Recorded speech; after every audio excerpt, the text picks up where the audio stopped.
Assalamualaikum warahmatullahi wabarakatuh. Selamat datang di Syamil Al-Maktabah Channel. Memang pikiran manusia itu diciptakan oleh Allah Subhanahu wa taala untuk menyerap informasi semua yang ada di dunia ini. Kecerdasan adalah seberapa banyak kita itu bisa mengolah informasi menjadi barang yang baru, barang yang bagus sehingga bernilai guna. Orang yang bodoh adalah orang yang tidak bisa menggunakan kemampuan penyerapan informasi dalam benaknya itu untuk menjadi barang jadi atau untuk menjadi nilai guna. Jadi sesungguhnya menjadi bodoh adalah dengan menjadikan pikiran kita itu tidak termanfaatkan dengan baik.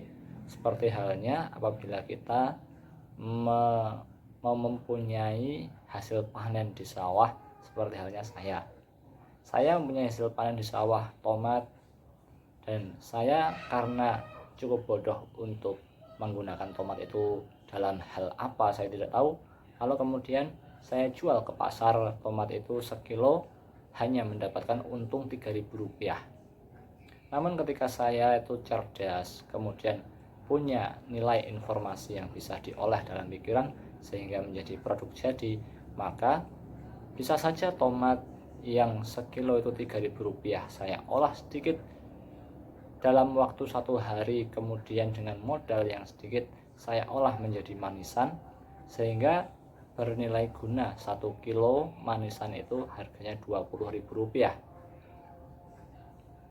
Seperti halnya ketika seseorang itu mempunyai banyak informasi dalam benaknya, ada kalanya banyak informasi itu bukan menjadi nilai guna yang menghasilkan manfaat, akan tetapi menjadi sampah informasi, seperti halnya yang kita lakukan sehari-hari di sosial media.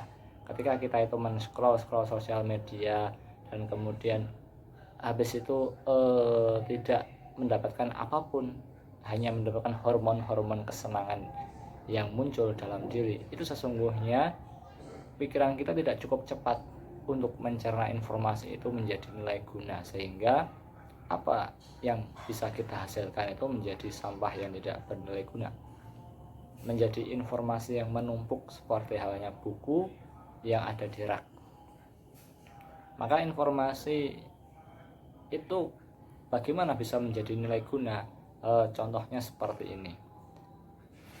Kita mempunyai informasi mengenai bayam Brazil yang bermanfaat untuk menurunkan kadar kolesterol dalam tubuh manusia. Maka bukan hanya soal menanamnya saja, kemudian sampai panen, kemudian dimanfaatkan, akan tetapi informasi itu bernilai guna. Bagaimanakah sebuah benda itu memiliki manfaat yang bisa menjadi nilai ekonomis? Maka bayam Brazil itu kita olah, kita potong-potong dari produk mentah, kemudian dimasak sedemikian rupa, kemudian kalau perlu diekstrak, maka ekstraknya itu lah yang dijual dengan dosis tertentu untuk menyembuhkan suatu penyakit tertentu dalam sebuah spesialisasi. Informasi bisa menjadi nilai guna seperti halnya kita itu bersepeda motor. Ada sepeda motor, ada kita. Tetapi kita tidak punya informasi apapun mengenai bagaimana cara menggunakannya, bagaimana cara mengaktifkannya, atau kita punya banyak informasi mengenai motor, cara penggunaannya, cara mengaktifkannya, sampai ke karburatornya, sampai ke onderdilnya, sampai ke bagian-bagian dalamnya, seperti itu. Tapi kita tidak pernah berlatih untuk menggunakan informasi itu dalam hal praktis seperti menaiki motor. Maka hal sederhana yang tidak kita lakukan itu akan membuat kita tidak bisa merasakan manfaatnya, tidak muncul manfaatnya itu, sehingga tidak bernilai guna seperti halnya Gojek, seperti halnya jasa pengantaran di pasar. Kenapa seorang kuli panggul tetap menjadi kuli panggul selama 15 tahun, selama 20 tahun, selama 30 tahun? Karena memang meskipun dia menjadi kuli panggul di pasar dan bertemu dengan banyak orang seperti pedagang, seperti petani, seperti tengkulak, seperti pejabat yang mensidak di situ, seperti tetangga yang mempunyai usaha ternak, misal seperti tukang sampah yang memiliki mobil untuk dikendarai, tetapi mengapa dia hanya menjadi kuli panggul? Karena dengan semua informasi yang setiap hari dia kumpulkan, baik itu dalam pekerjaan maupun dalam nganggur, dia tidak pernah menggunakannya untuk diterapkan pada dirinya sendiri, lalu digunakan untuk meningkatkan taraf hidupnya sehingga dia bisa beralih profesi menjadi profesi yang lebih baik sesuai keinginannya. Jika seorang kuli panggul itu memiliki informasi mengenai harga-harga di pasar, bagaimanakah mekanisme pasar, bagaimana para tengkulak, para penjual barang dagangan itu menjajakan dagangannya, maka dia pun bisa menyisihkan sebagian dari hasilnya itu untuk membeli barang mentah, lalu kemudian menjualnya kepada konsumen dengan kepercayaan. Lalu kepercayaan itu dipupuk sedikit demi sedikit. Misal barangnya itu adalah bawang, hanya bermodalkan bawang, dia punya dua profesi, kuli panggul kemudian penjual barang. Ketika penjualan barangnya itu semakin meningkat dengan cara dia itu terus memupuk kepercayaan bahwa saya itu juga pedagang, saya itu juga memperkenalkan diri, banyak ngobrol, saya itu juga punya banyak relasi dalam hal ini, maka kuli panggulnya itu nanti bisa digeser, dia kemudian menjadi pedagang yang aktif, dan kemudian dia manajemen uangnya itu dengan belajar pada orang-orang terdekatnya, maka uangnya itu selain dia gunakan untuk biaya makan kehidupan sehari-hari, dia gunakan untuk investasi ilmu. Bagaimanakah memiliki kios, bagaimanakah memiliki hak untuk berjualan tidak hanya di pasar tapi juga bisa di kota lain. Bagaimanakah mekanisme barang itu datang, mekanisme barang itu bisa dijual dengan yang lebih mahal lagi, maka dia bisa mengembangkan. Kalau dalam hal usaha perdagangan ini, dia bisa kenalan dengan si pemilik toko, mekanismenya bagaimana dia pelajari. Mungkin ini sedikit sulit karena adaptasi itu diperlukan dengan banyaknya informasi yang ada di kepala. Karena sesungguhnya manajemen informasi itu adalah informasi ada di dalam kepala, dipahami, kemudian diterapkan dalam adaptasi yang tidak hanya 1 atau 2 hari perubahan mendadak, tetapi terus berkelanjutan. Maka si pedagang bawang itu dia bisa merambah dengan manajemen yang baik. Dia bisa berjualan cabai, bisa berjualan sayur mayur, bisa berjualan buah-buahan, dan kemudian hasilnya itu dia bisa menyicil untuk memiliki ruko terlebih dahulu. Tidak perlu yang mewah, karena yang mewah itu belum tentu bisa di manajemen. Akan tetapi dia sudah harus mempunyai keinginan, perencanaan untuk memiliki tempat yang tetap, memiliki tempat yang permanen untuk dia bisa berjualan lagi. Maka singkat cerita, dia memiliki tempat, kemudian dia menyisihkan barang yang buruk, lalu hanya menjual barang-barang yang bagus, sehingga kepercayaan terus bisa dipupuk, sehingga dia bisa berinvestasi hasilnya itu kepada hal lain. Misal dia mempunyai barang yang tidak terjual, maka barang yang tidak terjual itu apabila itu berwujud buah-buahan, sayur-sayuran, dia bisa kerjasama dengan pengolahan sampah sehingga bisa diubah menjadi produk lain seperti pupuk organik, seperti pakan ayam, seperti pakan hewan ternak yang lain, baik sapi maupun kambing, seperti fermentasi.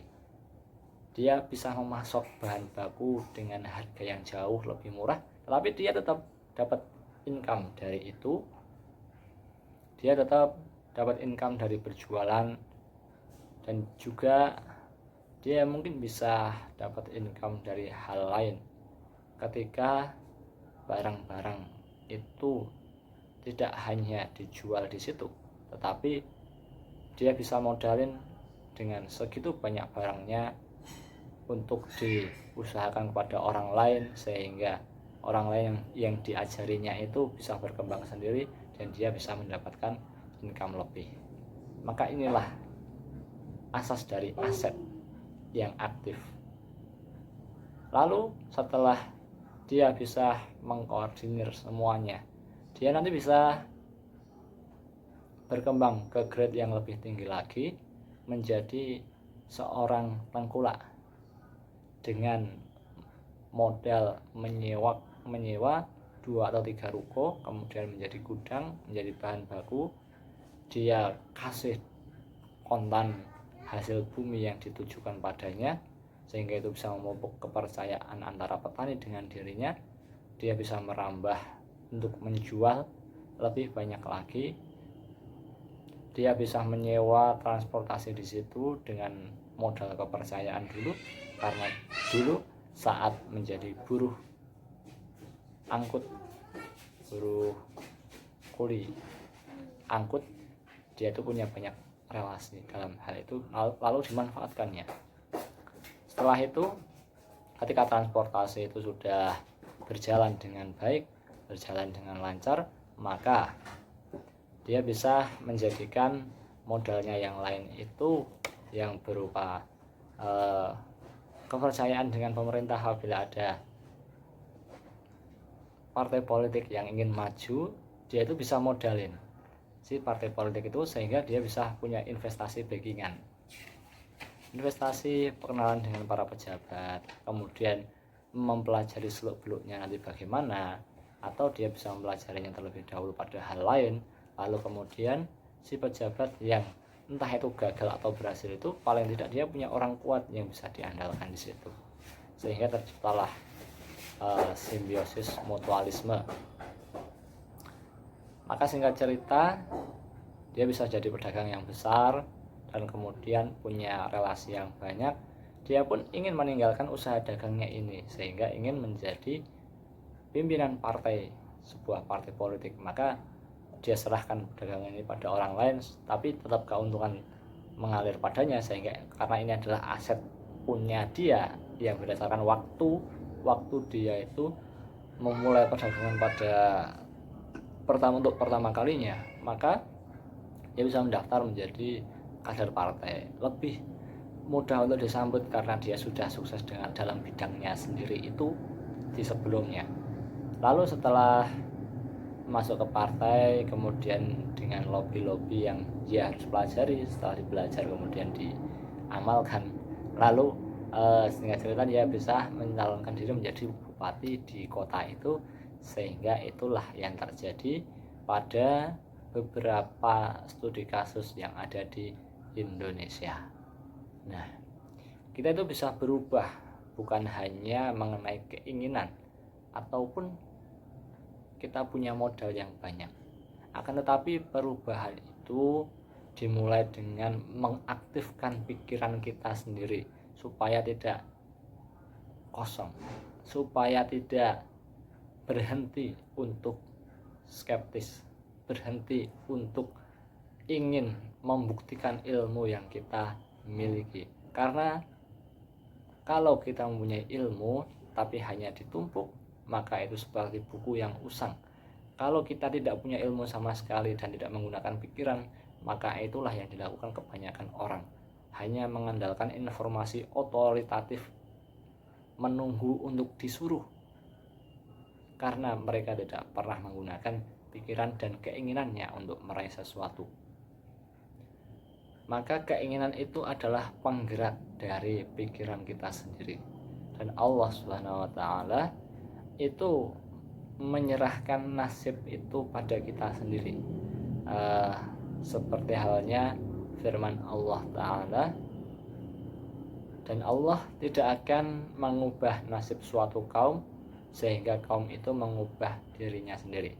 Dalam hal ini kita juga menyadari adanya dosa dan pahala sesuai dengan amal dan perbuatan kita. Maka itulah yang dimaksud dengan kebebasan. Itulah yang dimaksud dengan kemerdekaan. Kita itu sebenarnya merdeka karena semua itu yang menanggung adalah diri kita sendiri. Karena semua yang menanggung adalah diri kita sendiri, maka kita itu bebas untuk menentukan kesuksesan sesuai dengan ilmu yang kita inginkan, ilmu yang kita miliki, kemudian diterapkan sehingga menjadi produk jadi yang bisa kita dinikmati oleh orang-orang di sekitar kita. Dan tentunya karya besar itu berupa track record kita yang bisa kita banggakan ketika kita mati nanti. Semoga bermanfaat. Terima kasih telah menyimak. Saya Hanif Fauzan. Assalamualaikum warahmatullahi wabarakatuh.